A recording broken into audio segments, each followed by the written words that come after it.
ہیں تو مہنگا پڑ رہا ہے نا بھائی, ایک بم سے کچھ 100 ہی مرتے ہیں. یہ وہی پالیسی ہے جو ہٹلر نے سٹارٹ کی تھی کہ پہلے ایک فیز میں جیوز کو اس نے ڈسکریمنیٹ کرنا شروع کر دیا, فیڈرل جاب سے ہٹانا شروع کر دیا, پھر آہستہ آہستہ اس نے نیکسٹ سٹیپ پہ ان کو اریسٹ کرنا شروع کر دیا, تیسرے سٹیپ پہ ڈیپورٹ کرنا شروع کر دیا, اور فائنل سٹیپ پہ اس نے ان کو کہا کہ یہ کسی طرح بھی بات نہیں بن رہی, ان کو کنسنٹریشن کیمپس میں رکھنا شروع کر دیا جہاں پہ گیسز اور کیمیکل ویپنز کے ذریعے ان کو ختم کرنا شروع کر دیا.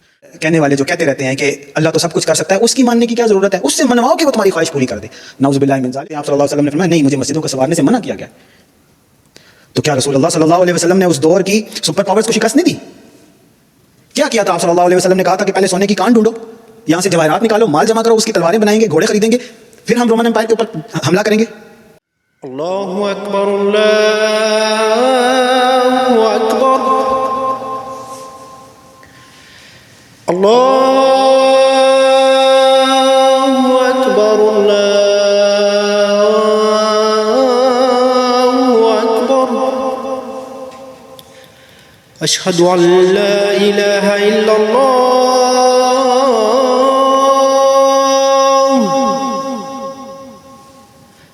اشہد ان لا الہ الا اللہ, اشہد ان محمد رسول اللہ,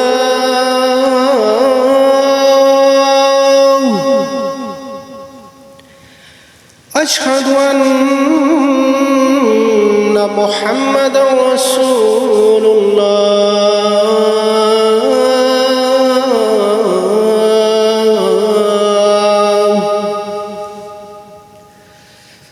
حی علی الصلاة,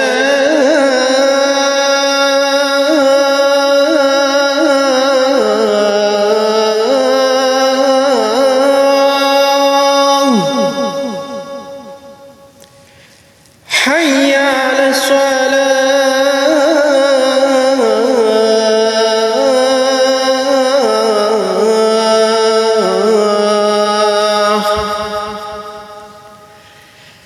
حی علی الفلاح,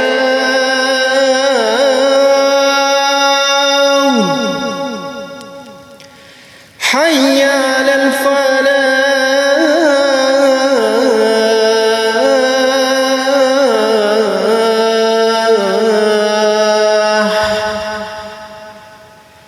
اللہ اکبر, اللہ اکبر,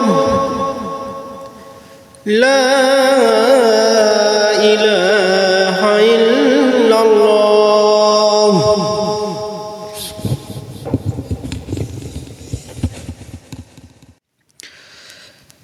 اعوذ باللہ من الشیطان الرجیم. بسم اللہ الرحمن الرحیم. الحمد للہ وسلام علی عباده الذین اصطفى. الحمد لله الذي لم يتخذ ولدا ولم يكن له شريك في الملك ولم يكن له ولي. الحمد لله الذي له ما في السماوات وما في الأرض وله الحمد في الآخرة وهو الحكيم الخبير. الحمد لله الذي خلق السماوات والأرض وجعل الظلمات والنور ثم الذين كفروا بربهم يعدلون. الحمد لله الذي فاطر السماوات والأرض جاعل الملائكة رسلا أولي أجنحة مثنى وثلاث ورباع يزيد في الخلق ما يشاء إن الله على كل شيء قدير. الحمد لله الذي أنزل على عبده الكتاب ولم يجعل له عوجا. الحمد لله الذي هدانا لهذا وما كنا لنهتدي لولا أن هدانا الله. وقال الله تعالى إن الله وملائكته يصلون على النبي يا أيها الذين آمنوا صلوا عليه وسلموا تسلیما. سورۃ البقرہ میں اللہ تعالیٰ فرما رہا ہے, آیت نمبر 214 ہے, ام حسبتم ان تدخلوا الجنة ولما يأتكم مثل الذين خلوا من قبلكم مستهم البأساء والضراء وزلزلوا حتى يقول الرسول والذين آمنوا معه متى نصر الله ألا إن نصر الله قریب۔ کہ کیا تم لوگوں نے یہ سمجھ لیا ہے کہ تم جنت میں داخل کر دیے جاؤ گے، وَلَمَّا يَأْتِكُمْ اور تمہارے ساتھ وہ نہیں پیش آئے گا، مَثَلُ الَّذِينَ خَلَوْا مِن قَبْلِكُمْ جو تم سے پہلے لوگوں کے ساتھ پیش آیا۔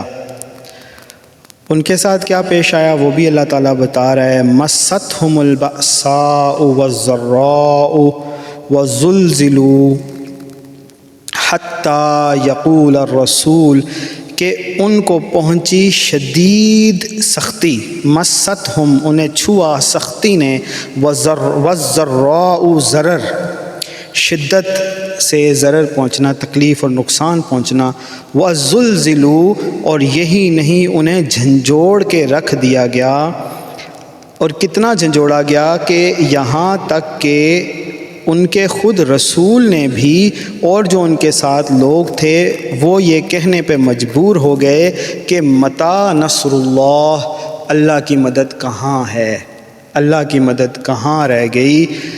پھر اللہ تعالیٰ بتا رہا ہے کہ الا ان نصر اللہ قریب، فکر نہیں کرنی آپ نے، گھبرانا نہیں ہے، پریشان نہیں ہونا، الا ان نصر اللہ قریب، بے شک بے شک بے شک اللہ کی مدد بہت قریب ہے۔ الا ان نصر اللہ قریب کہ بے شک اللہ کی مدد بہت قریب ہے۔ آج ہم بات کر رہے ہیں اسی سلسلے کی کے تسلسل میں جو ہم نے پچھلی دفعہ ہم نے بات کی تھی کہ جو کچھ بھی اللہ کے دین کے بارے میں ہم نے سیکھا ہے آج تک وہ بالکل غلط سیکھا ہے۔ رسول اللہ صلی اللہ علیہ وسلم کے بعد خلفائے راشدین تک اللہ کا دین قائم رہا، لیکن آپ صلی اللہ علیہ وسلم نے جیسے بتا دیا کہ اس کے بعد آہستہ آہستہ بادشاہت آنے لگی، کاٹ کھانے والی بادشاہت آنے لگی، اور ظلم بڑھتا گیا اور گمراہی بڑھتی گئی، اور علم آہستہ آہستہ اٹھا لیا گیا، اور کم نہ ہونے کے برابر علم رہ گیا۔ اور پھر رسول اللہ صلی اللہ علیہ وسلم کے احکامات اور آپ صلی اللہ علیہ وسلم کی ہدایات اور آپ صلی اللہ علیہ وسلم کی لائی ہوئی خبروں کی روشنی میں ہمیں یہ بھی خوب معلوم ہے کہ قیامت سے پہلے اللہ تعالیٰ دوبارہ اللہ کے دین کو خلافہ علی منہاج النبوہ، یعنی رسول اللہ صلی اللہ علیہ وسلم کے منہاج پر، ان کے طریق پر، انہی کے سٹینڈرڈ پر اللہ تعالیٰ دنیا میں دین کو قائم کرے گا۔ اور وہ سٹینڈرڈ ایسا ہوگا کہ رسول اللہ صلی اللہ علیہ وسلم نے جو سلسلہ شروع کیا تھا، جو بریکٹ اوپن ہوا تھا، وہ فائنلی بریکٹ کلوز ہونے کا ٹائم آئے گا۔ وہ جو سلسلہ شروع ہوا تھا وہ اپنی تکمیل کو، اپنے منہاج کو پہنچے گا، اپنے کلائمیکس کو پہنچے گا، رسول اللہ صلی اللہ علیہ وسلم کے چلائے ہوئے قافلے منزل کو پہنچیں گے، اور یہاں تک کہ ہر کچے اور پکے گھر میں زمین کے اللہ کا دین داخل ہوگا، اور اعلیٰ منہاج النبوہ ہوگا۔ تو جو درمیان کا سارا عرصہ گزرا اس کے اندر جہل تھا زیادہ تر، کبھی کم کبھی زیادہ، لیکن آہستہ آہستہ جہل بڑھتا گیا۔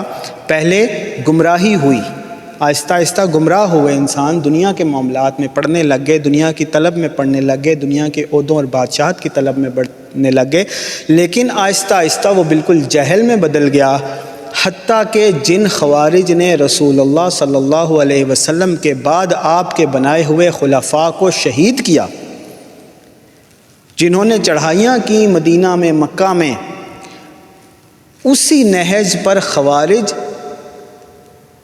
چاہے بادشاہت کی طرز کی ہی خلافت تھی، لیکن اسٹیٹ موجود تھی، اس کے خلاف خوارج قسم کی تحریکیں کافروں کے ساتھ مل کر حسین ابن علی جو مکہ کا شریف مکہ تھا، اس نے جو کیمپین شروع کی تھی، وہاں سے یہ سلسلہ شروع ہوا ارلی 1900s میں، اور اس کے بعد وہ وہاں تک پہنچا کہ آل سعود جیسے لوگ بزور بغاوت حکومتوں پہ قابض ہو گئے، اور پھر رسول اللہ صلی اللہ علیہ وسلم کا دین بیچا جانے لگا۔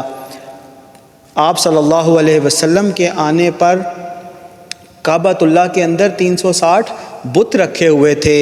آج خلافت کے آنے کا وقت ہے تو اسی کعبۃ اللہ کے اندر بادشاہت کا بت رکھا ہوا ہے، جو رسول اللہ کا طریقہ نہیں ہے۔ رسول اللہ کا طریقہ خلافت ہے، رسول اللہ صلی اللہ علیہ وسلم کا طریقہ عاجزی ہے، انکساری ہے۔ آپ صلی اللہ علیہ وسلم کا طریقہ عمر فاروق کا طریقہ، آپ صلی اللہ علیہ وسلم کا طریقہ جو ابو بکر نے اپنایا، آپ صلی اللہ علیہ وسلم کا طریقہ جو علی نے اپنایا، جو عثمان نے اپنایا، رسول اللہ صلی اللہ علیہ وسلم کا یہ طریقہ تھا۔ تو جو کچھ بھی ہم نے دین کے بارے میں آج سیکھا ہے اور ہمیں لگتا ہے کہ بہت دین موجود ہے، وہ سب غلط ہے۔ تھوڑا سا غور کرنے سے یہ بات سمجھ آ جاتی ہے۔ پہلی وقت میں تو لگتا ہے، پہلی بار میں آپ سنیں گے تو آپ کو لگے گا یہ کیا کہہ رہا ہے، لیکن زیادہ بحث کی بھی ضرورت نہیں ہے، زیادہ سمجھانے کی بھی ضرورت نہیں ہے۔ تھوڑا سا بھی سمجھدار، تھوڑا سا بھی عقل مند انسان ہو تو وہ فوراً سمجھ جاتا ہے کہ رسول اللہ صلی اللہ علیہ وسلم کا یہ طریقہ تو نہیں تھا کہ فلاں وظیفہ کر لو تو کاروبار اچھا ہو جائے گا۔ کسی کو آپ صلی اللہ علیہ وسلم نے کہا ہو تو مجھے بتائیں، کوئی ایک واقعہ ہو کہ رسول اللہ صلی اللہ علیہ وسلم نے بتایا ہو کہ فلاں صورت، فلاں آیت اتنی دفعہ پڑھ لو، فلاں تسبیح اتنی دفعہ کر لو تو تمہارا کاروبار بڑھ جائے گا۔ ایک واقعہ صرف بتا دیں، ایک کی بات کر رہا ہوں، ایک واقعہ، 2 کی، 4 کی، 10 کی نہیں بات کر، ایک واقعے کی بات کر رہا ہوں۔ رسول اللہ صلی اللہ علیہ وسلم نے کبھی ایسا کسی کو اجازت بھی دی ہو کہ اللہ سے طلب کرو کہ تمہیں 100 اونٹ مل جائیں، یا آپ صلی اللہ علیہ وسلم نے کسی کو دعا ہی دی ہو کہ اللہ تمہارے محل بنوا دے؟ بتائیں نا کون سا دین فالو کر رہے ہیں؟ اگر کسی کے پاس کوئی دلیل ہے تو بتائے، میں بھی کچھ سیکھ لوں۔ رسول اللہ صلی اللہ علیہ وسلم نے کہا تو کیا کہا؟ تشریف لے کر جا رہے تھے، ایک جگہ پر دیکھا بکری کا بچہ مرا پڑا ہے، بدبو آ رہی ہے۔ کہنے لگے تم میں سے کون اس کو خریدتا ہے؟ صحابہ نے کہا یا رسول اللہ اس کو کون خریدے گا؟ آپ صلی اللہ علیہ وسلم نے فرمایا اللہ کے نزدیک اس دنیا کی وقت اتنی بھی نہیں ہے۔ پھر فرمایا کہ مچھر کے غالباً مکھی کے پر کے برابر بھی ہوتی اگر دنیا کی وقت اللہ کے ہاں، تو کافروں کو کچھ بھی نہ دیتا اس میں سے۔ رسول اللہ صلی اللہ علیہ وسلم کا طریقہ یہ ہے۔ بڑی تکلیف ہوگی کہ جو لوگ یہ کہتے ہیں کہ مال کما کے ہم مسلمان دنیا کے اندر عزت حاصل کریں گے، ہم ٹیکنالوجی میں آگے چلے جائیں گے تو ہم کافروں سے سبقت لے جائیں گے، سب جھوٹ اور دجالی باتیں ہیں۔ رسول اللہ صلی اللہ علیہ وسلم کا طریقہ کیا ہے کہ مسجد نبوی کے اندر کیچڑ ہو جاتا ہے، صحابہ پوچھتے ہیں یا رسول اللہ ہمیں اجازت دیں، اس کو تھوڑا سا مرمت کر دیتے ہیں، اس کی چھت بہتر کر دیتے ہیں۔ آپ صلی اللہ علیہ وسلم نے فرمایا نہیں، مجھے مسجدوں کو سنوارنے سے منع کیا گیا ہے۔ تو کیا رسول اللہ صلی اللہ علیہ وسلم نے اس دور کی سپر پاورز کو شکست نہیں دی؟ کیا کیا تھا آپ صلی اللہ علیہ وسلم نے؟ کہا تھا کہ پہلے سونے کی کان ڈھونڈو، یہاں سے جواہرات نکالو، مال جمع کرو، اس کی تلواریں بنائیں گے، گھوڑے خریدیں گے، پھر ہم رومن امپائر کے اوپر حملہ کریں گے۔ نہیں، رسول اللہ کا دین یہ نہیں ہے۔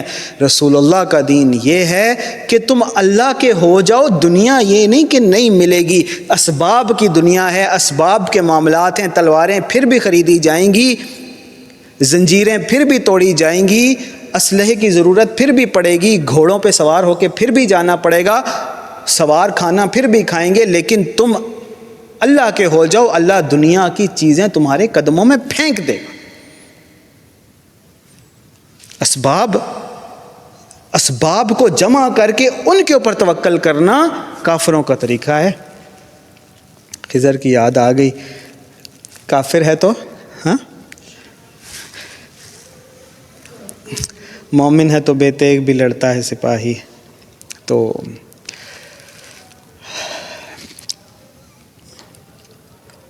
تہذیب نے پھر اپنے درندوں کو ابھارا، یار کوئی شعر کے لیے کوئی تمہارا جیسا مجھے چاہیے ہیں۔ دنیا کو ہے پھر مار کا ہے روح و بدن پیش، تہذیب نے پھر اپنے درندوں کو ابھارا، اللہ کو پا مردی مومن پہ بھروسہ، ابلیس کو یورپ کی مشینوں کا سہارا۔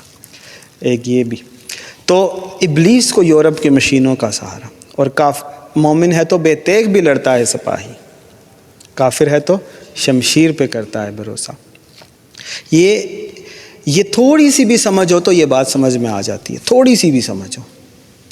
یہ صرف اپنے نفس کے ساتھ، اپنے نفس کو ہم فالو کر رہے ہوتے ہیں اور اس کو پوج رہے ہوتے ہیں، اس لیے ہمیں یہ چاہیے ہوتا ہے کہ یہ مال بھی مل جائے، دنیا کی عیاشی بھی مل جائے، اور ذرا سا یہ بھی ہو جائے کہ بھئی ہاں جی ہم دیندار بھی ہیں، کیونکہ اتنا تو ہمیں یقین ہے کہ ہمیں اللہ کے ہاں پیش ہونا ہے، حساب دینا ہے، تو اپنے آپ سے ہم جھوٹ بولتے رہتے ہیں اور دنیا کی طلب کو دین کے اسلامی ٹچ دیتے رہتے ہیں۔ رسول اللہ صلی اللہ علیہ وسلم کا دین وہ نہیں ہے کہ جو میں نے اور آپ نے، ہم سب نے سیکھا ہے کہ جمعہ پڑھنے جاؤ بھاگ بھاگ کے، پرفیوم لگاؤ، نہاؤ، سب کچھ کرو، لیکن جب دکان پہ بیٹھو تو جھوٹ بول کے مال بیچو،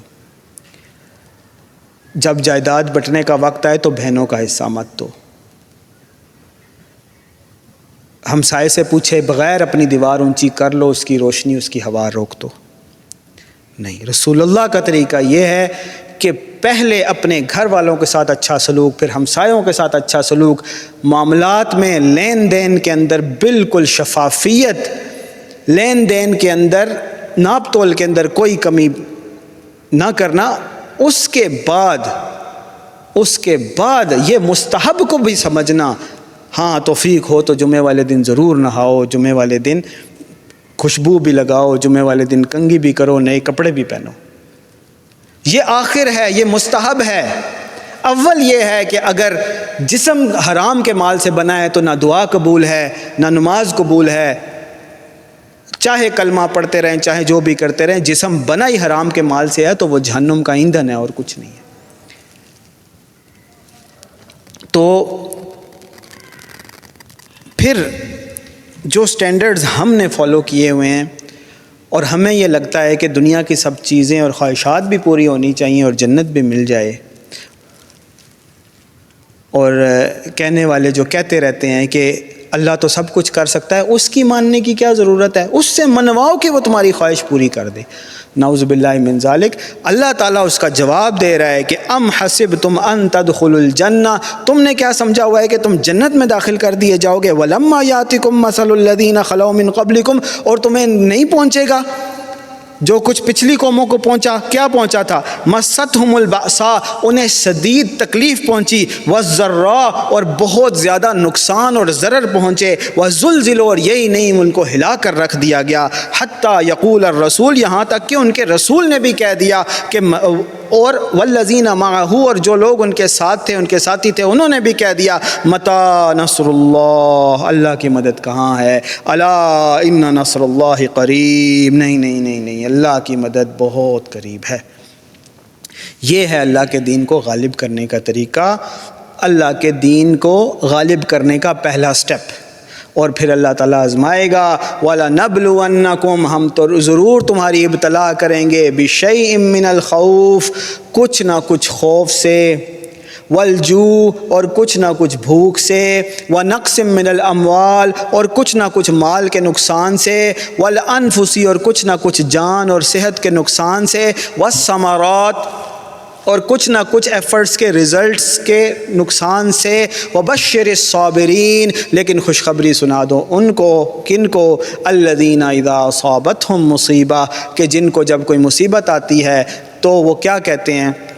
قالوا انا للہ و انا الیہ راجعون، وہ یہ کہتے ہیں، یہ ہم نے اس کو بھی وظیفہ بنا لیا، انا للہ پڑھ لو مسئلہ حل ہو جائے گا، نہیں، انا للہ و انا الیہ راجعون، وہ یہ کہتے ہیں کہ بے شک ہم اللہ کے لیے ہیں اور ہمیں اللہ کے پاس جانا ہے، یعنی ہم راضی برضا الہی ہیں۔ اگر اللہ تجھے یہ تکلیف اور پریشانی ہمارے اوپر ایسے منظور اور ایسے پسند ہے تو ہم اسی پہ راضی ہیں، یہ نہیں کہ اس سے تکلیف ختم ہو جائے گی یہ وظیفے پڑھنے سے، راضی برضا ہو جائیں گے تو اللہ چاہے گا تو تکلیف کو آسان کر دے گا، مشکل کو آسانی میں بدل دے گا، لیکن راضی برضا الہی ہونا مقصود ہے۔ اس کو بطور وظیفہ پڑھ کے نعوذ باللہ ثم نعوذ باللہ، کوئی ایسے نہیں کہ جیسے کوئی بوتل میں کسی جن کو بند کرنا ہے یا کسی جن سے کوئی چراغ رگڑ کے بات منوانی ہے، نہیں، یہ اللہ کے ساتھ بہت بڑی گستاخی ہے۔ اللہ کی رضا پہ راضی نہ ہونا، اس سے زبردستی اپنی بات کو منوانے کے لیے ہٹ درمی کرنا، یہی تو تکبر ہے، اور یہ شرک سے بھی بڑھ جاتا ہے۔ یہ شرک ایکسٹریم شرک کی قسم ہے۔ شرک یہ ہے کہ اللہ کے ساتھ کسی اور کو بھی شریک سمجھنا، تکبر یہ ہے کہ اللہ کے ساتھ خود کو شریک کر دینا کہ میں کچھ ہوں، نعوذ باللہ۔ ایک شرک وہ ہے جو فرعون کی قوم کر رہی تھی، فرعون کو پوج کر، ایک شرک وہ ہے جو فرعون کر رہا تھا خود کو خدا کہہ کے۔ تو اللہ کی نہ ماننا، اس کو نعوذ باللہ منوانے کی کوشش کرنا، اس کو اپنے تابع کرنے کی کوشش کرنا، جیسے نعوذ باللہ اتنی بڑی گستاخی ہے۔ دیکھیں، ایک دفعہ میں نے تو کچھ الفاظ میں آپ کو سمجھا دیا، دوسری دفعہ کہتے ہوئے بھی زبان کانپ رہی ہے۔ آپ خود سوچیں، جب آپ کہتے ہیں کہ میں نے ماتھا رگڑا، میں نے ماتھے پہ محراب ڈال لیے، میں نے تسبیحاں کر دی، ساری رات دعائیں کرتا رہا، مال خرچ کرتا رہا، سب کچھ کرتا رہا کہ یہ میری خواہش پوری ہو جائے، اس کا مطلب یہ ہے کہ تم وہ ریاضت کر رہے ہو جو کسی جن سے، جادو سے منوانے کی کوشش ہوتی ہے۔ اللہ سے ایسے بات نہیں منوائی جاتی، اللہ کی مانی جاتی ہے۔ وہ سجدہ بھی شرک بن جائے گا، وہ سجدہ بھی تکبر بن جائے گا اگر تم نے اس لیے کیا کہ اللہ تمہارے تابع ہو جائے۔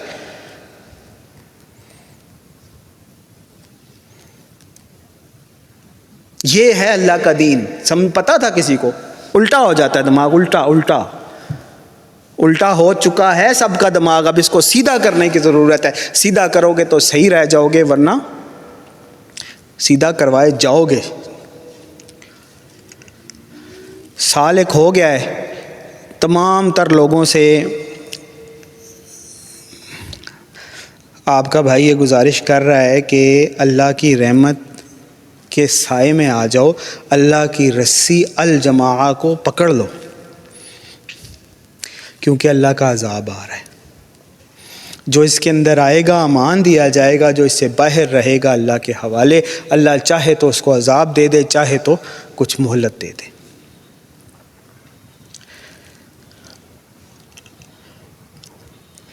عقل مند کے لیے اشارہ ہی کافی ہوتا ہے۔ 20 جنوری کا کتنا مذاق اڑا، لیکن الحمدللہ الذی صدق وعدہ ونصر عبدہ وہزم الاحزاب وحدہ، اس کی مرضی اس نے کرنا تھا، کر دیا۔ 20 جنوری کو اللہ نے ایک ایسا عذاب نازل کیا، ابھی صرف اس کو 10-11 دن ہوئے آئے ہوئے، اور ابھی تک وہ کیا کیا کر چکا ہے کہ غزہ کی، ڈونلڈ ٹرمپ کی بات کر رہا ہوں، غزہ کی ساری آبادی کو اس نے کہا ہے ہم وائپ آؤٹ کریں گے۔ اور کل کسی سے اس نے پوچھا کہ وہ مصر والے اور کسی ایک اور ملک کا اس نے نام لیا، وہ کہہ رہے ہیں کہ ہم ان کو ایکسیپٹ نہیں کریں گے۔ اس نے کہا وہ کریں گے، ہم انہیں ایڈ دیتے رہے اتنے عرصے سے، ان کو کرنا پڑے گا۔ ساری آبادی کو، جن کو مار سکے ہزاروں لاکھوں کی تعداد میں مار دیا، جو بلڈنگز فلیٹ آؤٹ کر سکے وہ کر دیا۔ اب جو بچ گئے ہیں تو مہنگا پڑ رہا ہے نا بھائی، ایک بم سے کچھ 100 ہی مرتے ہیں۔ ایسے کبھی بکریوں کو مارتے ہوئے دیکھا ہے کسی کو؟ ایسے کبھی کتوں کو مارتے ہوئے دیکھا ہے کسی کو؟ ایسے کبھی بلیوں کو مارتے ہوئے دیکھا ہے کسی کو؟ دیکھا ہے کبھی کسی نے گایوں کو ایسے مارا ہو کہ بھئی ایک بم گرا رہے ہیں تو یہ کوئی 50 ہی مر رہی ہیں؟ ایسے مارا جا رہا ہے فلسطینیوں کو، اور ان کو بم بھی مہنگے پڑ رہے ہیں۔ انہوں نے کہا اب ذرا پاز دیتے ہیں، اب ان کو ہم یہاں سے باہر نکالتے ہیں، اور ان کا کھانا پینا بند کریں گے تو یہ کہیں بیماریوں سے بھوک سے مر جائیں جیسے نیٹو امریکنز مرے تھے. عرب والوں کو بات نہیں سمجھ آئی, غزہ والوں کو بات سمجھ نہیں آئی. زمین سے محبت, عرب نیشنلزم سے محبت کہ ہم عربی ہیں, اگر اسلام بھی دنیا میں پھیلے تو ہم ہوں بھائی, ہم ہوں. نسل پرستی اس قدر جکڑ چکی ہے ان کو. اور یہیں تک بات نہیں ہے نا, عربیوں کے ساتھ تو یہ معاملہ ہو گیا ہے اور ابھی پھیلنا ہے, سعودیہ تک آنا ہے. اگلی بات, جو ویسٹ کا خود کو غلام بنا چکے تھے, جو پہلے کہتے تھے کہ ڈونلڈ ٹرمپ کاش آپ ہمارے ابو ہوتے, یو کے والوں کو کاش آپ ہمارے ابو ہوتے, ان کو وہ بنا چکے ابو اور سب کچھ. جو وہاں پہ نسل در نسل چلے آ رہے ہیں, جن کے پاس برتھ رائٹ سٹیزن شپ ہے, وہ اس رائٹ کو بھی چھین رہا ہے کہ یہاں پہ جتنے امیگرینٹس ہیں, اب لا اور لکھنے کو اس نے پہلے یہ کہا کہ جو انلیگل امیگرینٹس ہیں ان کو ہم یہاں سے نکالیں گے. یہ وہ لوگ ہیں جو ان کے گوڈوں میں گٹوں میں جا کر بیٹھ چکے ہیں, ان کے پاؤں چوم رہے ہیں, ان کے آگے سجدے کر رہے ہیں. ان کے ساتھ وہ کیا معاملہ کرنے لگا ہے اور شروع کر دیا ہے کہ امریکہ کے اندر جو انلیگل امیگرینٹس ہیں ان کو نکالیں گے. پہلے سٹیپ پہ اس نے یہ کہا انلیگل امیگرینٹ سے مراد کون کون لیے انہوں نے, کہ جن لوگوں کے پیپر پورے نہیں ہیں, اور اس میں وہ لوگ بھی شامل کر دیے ہیں اس نے ناؤ آنورڈز کے جو پیدا بھی امریکہ میں ہوئے ہیں لیکن ان کی اسٹیٹ نے کسی وجہ سے ان کو پہلے ڈاکیومنٹ نہیں دیے, سٹیزن شپ نہیں دی, تو وہ بھی انلیگل ہو گئے. اور آگے سے تو دے گئے ہی نہیں. جن کے پیرنٹ سٹیزن شپ نہیں تھی, جن کے پاس ڈاکیومنٹس پورے نہیں تھے, اب ان کے بچے چاہے امریکہ میں پیدا ہوں وہ وہاں کے سٹیزن نہیں ہوں گے. برتھ رائٹ سٹیزن شپ انہوں نے ختم کر دی ہے کہ جیسے عربیوں کے اندر نسل پرستی کی وجہ سے ہے کہ چاہے کوئی وہاں پہ پیدا ہو پھر بھی وہ وہاں کا سٹیزن نہیں ہوگا, وہ بھی اس نے ختم کر دی. اچھا, اب یہ انہوں نے کیا کر دیا کہ یہ انڈاکیومنٹڈ جن کے پیپر پورے نہیں ہیں ان کو نکالیں گے. یہاں تک تو چلو کچھ نہ کچھ سمجھ آتی تھی بات. اور اس کی امپلیمنٹیشن کیسے کر رہے ہیں؟ نیٹو امریکنز کی جو کالونیز کچھ نہ کچھ بچ گئی ہیں, ان کے گھروں پر چھاپے اور ان کی کالونیز پہ چھاپے مار کے ان کو گرفتار کر کے ڈیپورٹ کرنا شروع کر دیا ہے نیٹو امریکنز کو, کہ جن کی اصل میں وہ لینڈ ہے. یہ تو گورے بعد میں گئے ہوئے ہیں وہاں, ان کے پاس دنیا میں کوئی اور جگہ ہی نہیں ہے, وہ تو ہزاروں سال سے وہیں رہ رہے ہیں. ان کو بھی امریکن سٹیزن شپ ان کے پاس نہیں ہے, لہٰذا ان کو بھی وہاں سے ہٹایا جائے گا, نکالا جائے گا. اور وہ شروع کر دیا انہوں نے سلسلہ. یہ آپ خود سٹڈی کر لیں, یہ میں بنا نہیں رہا, یہ فیکٹس بتا رہا ہوں آپ کو. اچھا, اور اگلی بات سنیں. چلو نیٹو امریکن سے آپ کہیں گے کہ دشمنی تھی اس کو, پہلے بھی انہوں نے بہت مارے نکالے ہیں. اچھا, آپ کہیں گے انلیگل امیگرینٹ جن کے ڈاکیومنٹس پورے نہیں ہیں ان کو ویسے بھی امریکہ میں نہیں ہونا چاہیے.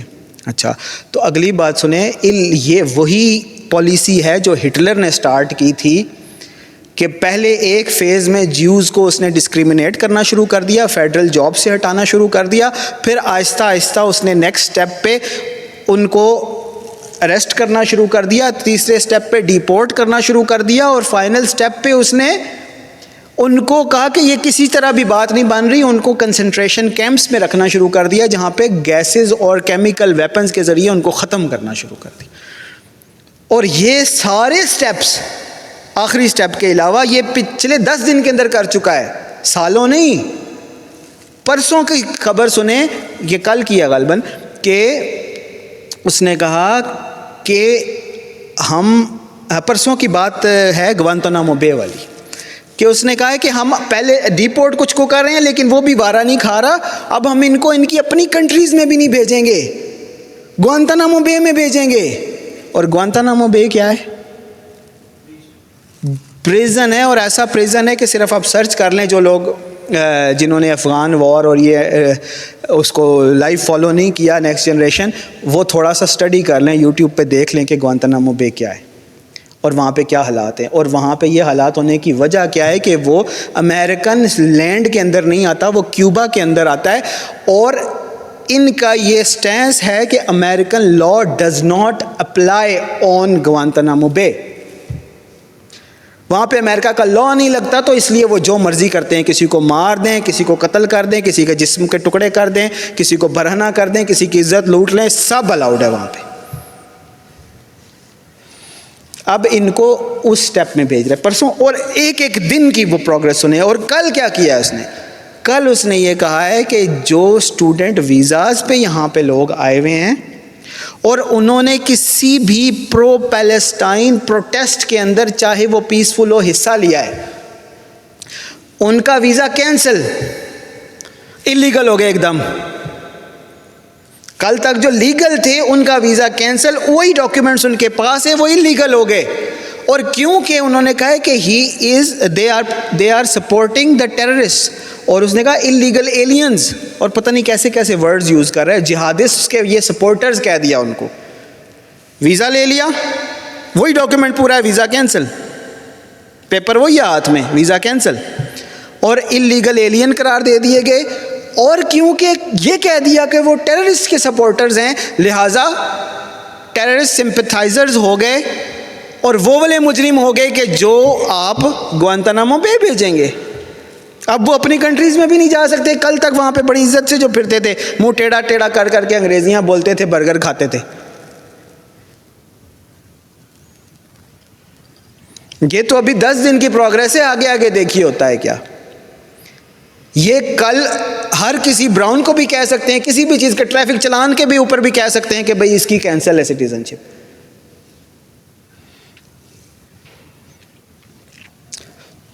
تو اب بھی وقت ہے، جو لوگ بھی مجھے سن رہے ہیں، ویسے سنتے تو نہیں ہیں لیکن سنوائے جائیں گے انشاءاللہ. دیکھیں آپ، سنوائے جائیں گے، آج نہیں تو کل، کل نہیں تو پرسوں سنوائے جائیں گے. تو اب بھی وقت ہے، اس سے پہلے کہ آپ نکل بھی نہ سکیں. میں کب سے کہہ رہا ہوں، 2023 سے کہہ رہا ہوں کہ اس سے پہلے کہ آپ نکل بھی نہ سکیں، نکل آئیں وہاں سے. ایک دن کا بھی انتظار نہ کریں. یہ نہ ہو کسی ٹریفک چلان پہ پکڑ کے، کسی پروٹیسٹ پہ پکڑ کے، کسی گروسری سٹور کے سچویشن پہ پکڑ کے، کسی بھی وجہ سے آپ کی انسٹالمنٹ لیٹ ہو گئی انشورنس کی، آپ کا مارگیج لیٹ ہو گیا، کسی بھی وجہ سے آپ کو مجرم قرار دے کر آپ کو وہاں سے نکلنے بھی نہ دیں، ڈیپورٹ بھی نہ ہونے دیں. پتہ چلے گوانتانامو بے میں بیٹھے ہوئے ہیں. اور گوانتانامو بے میں کیا ہو رہا ہے وہ آپ خود یوٹیوب پہ دیکھ لیں. اب تو یوٹیوب بھی بہت حد تک اس میں ایسی چیزیں ہوئی ہیں کہ سینسر ہو چکی ہے، لیکن وربلی بہت سے لوگ کچھ بتا رہے ہیں، وہ آپ سن لیں. اور اگلی بات سن لیں کہ سب سے پہلا امپیکٹ امریکہ کے بعد یہ کہاں آئے گا؟ جرمنی میں آئے گا؟ فرانس میں آئے گا؟ آسٹریلیا میں آئے گا؟ رشیا میں آئے گا؟ نہیں، وہاں آئے گا جو امریکہ کے بعد سب سے زیادہ جس کو جا کے سجدے کرتے ہیں، خصوصاً پاکستانی، یو کے.